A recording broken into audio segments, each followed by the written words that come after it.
Narzissus und die Tulipan, die ziehen sich viel schöner an als Salomones Seide, als Salomones Seide.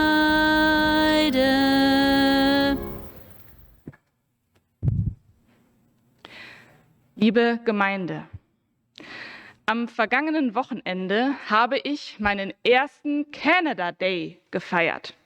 Unter anderem gab es einen Käsekuchen mit der kanadischen Flagge on top. Auf der offiziellen Webseite der Regierung heißt es zu diesem Tag: Erhebt den Reichtum unseres Landes, unsere Vielfalt, unsere Kultur, aber vor allem unsere Menschen hervor. Seit dem Jahr 1868 ist der 1. Juli die Gelegenheit für Kanadier zusammenzukommen. Nachdem ich mir die Historie dieses Nationalfestes einmal ein bisschen genauer angeschaut habe, kann ich aber mittlerweile auch kritische Anfragen an diesen Feiertag verstehen. Denn natürlich gab es zu dem Zeitpunkt, als das Land Kanada von den Briten gegründet wurde, bereits verschiedene Nationen, die dieses Land bewohnten und bebauten, bereits seit Jahrtausenden. Die rund 150 Jahre seitdem waren für diese sogenannten First Nations geprägt durch große Verluste ihrer angestammten Wohn- und Lebensgebiete, systematische Diskriminierung und Vereinzelung.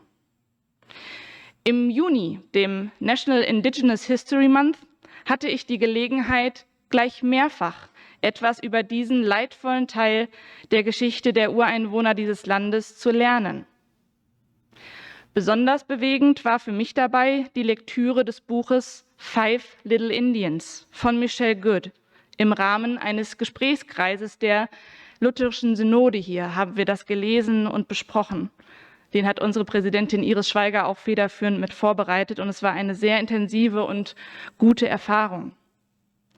Das Buch, das handelt davon, wie 5 junge Erwachsene nach ihrer traumatischen Kindheit in den Residential Schools nun quasi in die Welt ausgespuckt werden, wirklich literally ohne irgendwelche Beziehungen, ohne einen Anknüpfungspunkt und dann versuchen, ihren Weg in dieser neuen Welt zu finden. Und diese Geschichte, die erzählt, klar, von Verzweiflung, aber auch von beeindruckender Willensstärke und auch der Fähigkeit, trotz unsagbar erlittenen Unrechts für sich selbst und für andere einzustehen. Und als Pastorin muss ich sagen, quasi als Figur, die auch für diese Institution Kirche steht, waren für mich besonders die Szenen im Buch wirklich bestürzend, die davon handelten, wie gerade kirchliches Personal in diesen Einrichtungen Kinder körperlich und seelisch aufs Schlimmste missbraucht hat. Daher hoffe ich sehr, dass gerade wir als christliche Gemeinschaften heute uns am Prozess der Aufarbeitung beteiligen und auch versuchen, Wege in Richtung von Heilung und von Versöhnung mitzugehen. Warum ist das so wichtig? Fragen Sie sich jetzt vielleicht. Schließlich sind wir selbst ja nicht schuld daran, was damals passiert ist und auch unsere Kirche, Gott sei Dank nicht. Ganz andere Worte finden wir im Buch des Propheten Ezechiel im 18. Kapitel. Da heißt es: Die Väter haben saure Trauben gegessen, aber den Kindern sind die Zähne davon stumpf geworden. Die Väter haben saure Trauben gegessen, aber den Kindern sind davon die Zähne stumpf geworden. Das war ein Spruch, den die junge Generation seinerzeit, also vor ein paar tausend Jahren, geprägt hatte. Sie haben mit diesem Spruch protestiert gegen die falsche Politik ihrer Eltern- und Großelterngeneration, die dazu führte, dass nun ihr Heimatland nach einem Krieg in Schutt und Asche lag. Und sie wollen mit diesen Worten diesen Vorvätern und Müttern sagen: Nicht wir, sondern ihr habt uns diese Suppe eingebrockt, die wir jetzt auslöffeln müssen. Ihr habt Böses getan aber auf uns lastet immer noch diese Schuld und wir sind in unserem Leben davon bis heute betroffen. Und ich glaube, so ähnlich haben sich auch in den 50er und 60er Jahren in Deutschland viele Studentinnen und Studenten gefühlt, die auch studentische Revolte gemacht haben und sich aufgeregt haben über das Erbe, das ihnen ihre Eltern und Großeltern überlassen hatten, in Bezug auf den Krieg in Vietnam, in Bezug auf die Entnazifizierung, in Bezug auf alles Mögliche. Und heute gibt es die Fridays for Future. Das ist wieder 2, 3 Generationen, ich kann nicht so gut rechnen, aber sie kriegen das besser hin. Später, die jetzt sagen, von euren politischen Entscheidungen hängt es ab, ob wir noch eine gute Zukunft auf dieser Erde haben. Sie skandieren oft den Spruch, wir sind frech und wir sind laut, weil ihr uns die Zukunft klaut. Und ich glaube, egal, ob es um Krieg oder die Klimakrise geht oder auch in unserem ganz persönlichen Leben, auch in den Familien, ist es eine Wahrheit, dass die Schuld einer Generation oftmals noch weiter wirkt in den Kindern und Kindeskindern, sowohl auf Seiten der Täter als auch der Opfer. Die Traumata unserer Eltern und Großeltern, die werden sozusagen in der DNA unbewusst weitervererbt und bestimmen unser Leben auch heute noch. Und wir müssen mit den Folgen leben und oftmals auch darunter leiden. Die Väter haben saure Trauben gegessen und uns sind die Zähne stumpf geworden. Ich denke, diese Weisheit hat ihr Recht, aber auch ihre Grenzen. Denn der Prophet Hesekiel, der versteht diesen Spruch der Jungen auch als Ausdruck tiefer Resignation, so nach dem Motto, wir sind jetzt gefangen in den Verhältnissen, die wir nicht geschaffen haben, und wir können aber auch gar nichts daran ändern. Die Alten haben doch die Weichen gestellt, die Würfel sind gefallen. Wir sind die Opfer dieser Verhältnisse, die sie geschaffen haben. Und wenn ich ganz ehrlich bin, dann kenne ich das auch aus meinem Leben, diese Haltung des resignativen Zurückziehens, dieses, ich kann doch eh nichts ändern. Welche Möglichkeiten habe ich schon in meiner kleinen Welt Einfluss zu nehmen? Dann ziehe ich mich in mein Schneckenhaus zurück und ich kann gar nicht mehr sehen, was meine Möglichkeiten sind in diesem Leben und auf dieser Welt. Dieses Schneckenhaus bricht der Prophet Hesekiel dann im Folgenden mit einem Machtwort auf. Er sagt, im Namen des lebendigen Gottes, im Namen der Kraft, die trotz aller Widrigkeiten leben will und Leben schafft, sagt er. Ich erhebe Einspruch gegen eure tödliche Resignation, gegen eure Haltung des, da kann man eh nichts mehr machen. Denen, die sich in ihrer eigenen Unmöglichkeit suhlen, eröffnet er wieder den Blick für ihre Möglichkeiten, etwas zu tun, etwas zu verändern. So nach dem Motto, ihr habt nicht nur das Recht, sondern geradezu die Pflicht, das zu tun, anders zu handeln als eure Vorfahren, da wo sie versagt haben. Ihr habt diese Freiheit umzukehren, nutzt sie, kehrt um und ihr werdet leben. Natürlich reagiert in der Regel keiner sehr freudig auf eine solche Botschaft, denn umkehren, seien wir mal ehrlich, das ist schwer. Es bedeutet, sich ins Ungewisse zu begeben. Es bedeutet auch anzuerkennen, was eben nicht gut gelaufen ist, wo Leid und Schmerzen entstanden sind. Ich komme nicht aus meiner Haut heraus. Das habe ich schon oft zu hören bekommen. Und auch selbst schon manchmal gesagt, wenn es um den Mut zur Veränderung im eigenen Leben ging. Ich kann einfach nicht über meinen Schatten springen. Das mag sein.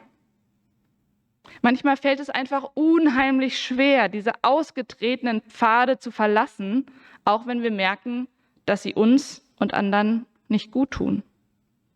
Aber, und da finde ich den Ezechiel wirklich gut, dass er da so eindringlich die Leute am Schlawittchen packt und sagt, dabei dürft ihr nicht stehen bleiben. Das will Gott nicht für euer Leben. Er will etwas anderes für euch, etwas Besseres. Stellt euch euren Schattenseiten im Leben in seiner Gegenwart und lernt euch dem Licht zuzuwenden. Denn ihr seid frei, durch Gottes Liebe umzukehren zum Leben. Hesekiel traut es seinen Hörern zu damals und Gott, denke ich, uns heute noch viel mehr. Kehret um und ihr werdet leben. Das ist der Rat des Propheten an seine Zeitgenossen und ich finde, das ist auch ein guter Rat für uns. Denn nicht nur in der deutschen, wie wir jetzt gelernt haben, auch in der kanadischen wie in der Geschichte, ich denke, fast eines jeden Volkes auf Erden, gibt es Erfahrungen von Schuld und von kollektiver, unterlassener Hilfeleistung, mit denen wir bis heute im Gespräch mit den Überlebenden und mit ihren Nachfahren konfrontiert werden.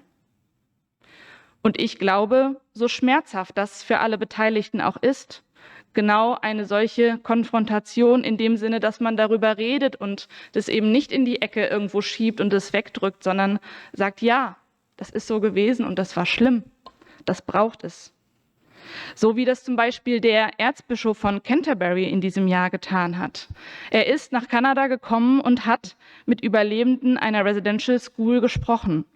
Und danach hat er sich öffentlich dazu bekannt, dass seine anglikanische Kirche daran beteiligt gewesen ist, indigene Kinder zu entmenschlichen und zu missbrauchen, anstatt, wie sie es eigentlich sollten, sie als Brüder und Schwestern zu behandeln. Ja, ich glaube, solche Momente der schmerzhaften Wahrheit und auch der gemeinsamen Trauer um das unwiderruflich Zerbrochene brauchen wir, um den Weg in eine Zukunft ohne saure Zähne bahnen zu können. Und was können wir tun, wir, die wir doch uns in diesem Land zu Hause fühlen und seine schönen Seiten und seine kulturelle Vielfalt feiern wollen? Nicht nur am Canada Day. Statt allein unsere Vorfahren für alles, was schief lief, verantwortlich zu machen, können wir selbst zu Gesprächspartnern von Menschen werden, die noch immer mit diesen schmerzhaften Kapiteln der kanadischen Geschichte zu kämpfen haben. Und wir können um Vergebung und um Heilung für vergangenes Unrecht bitten, wo das möglich ist, vor Gott und vor anderen Menschen, damit die Sünden unserer Väter und Mütter eben nicht an uns hängen bleiben, braucht es diesen offenen Umgang mit ihnen. Und ich bete darum, dass Gott uns in seiner unendlichen Barmherzigkeit dazu immer wieder ermutigt. Und wir können uns auch aktiv darum bemühen, immer mehr von und miteinander zu lernen. Das hilft auch im Umgang mit der Geschichte. Zum Beispiel haben wir als Gemeinde vor ein paar Wochen einen Ausflug gemacht zu dem Petroglyphs Park. Das ist die älteste Ansammlung von Steininschriften von einer ganzen Gruppe von indigenen Völkern im Norden Ontarios. Und wir haben viel Spannendes über die religiösen Traditionen, die Mythen und die Riten der Völker dort gelernt und sogar Ähnlichkeiten entdeckt. Aber auch hier in Toronto gibt es so viele Lernchancen für indigene Kultur und Geschichte. Ich habe zum Beispiel den Tipp bekommen, mal an einem Powwow teilzunehmen.